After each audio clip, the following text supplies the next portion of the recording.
Zadnja etapa, kronometer od Trebnjega do Novega mesta, je bil odličnemu Rogliču kot pisana na kožo in je bil daleč najhitrejši.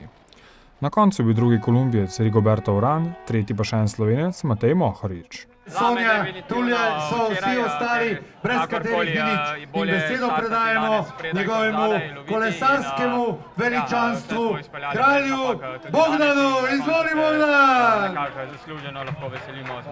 Danes pred etapo so bile noge precej težke. Belo majico najboljšega mladega kolesarja predaja gospod Božidar Zupan, družba Auto Triglav, Fiat Slovenija. White jersey for the best U23 rider is presented by Mr. Božidar Zupan. Dolenjske ljubitelje kolesarstva pa je razveselilo predvsem odlično končno 8. mesto Janija Brajkoviča, ki se počasi vrača v vrh slovenskega kolesarstva.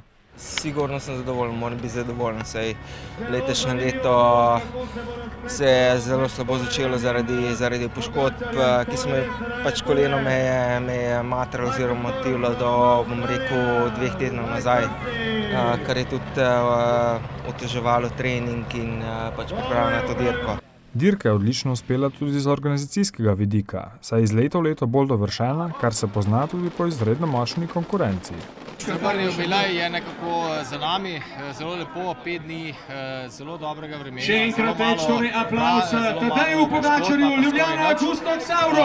Odlični kolesarji, rekordno število nastopajočih.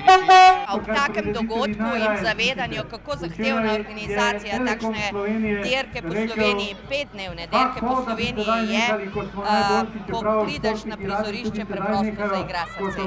Zaradi prenove glavnega trga je bil cilj zadnje etape tokrat pred sedežem podjetja Adria Mobil. Prišli pa so navijači vseh koncev Slovenije, predvsem zato, da pozdravijo odličnega Primoža Rogliča.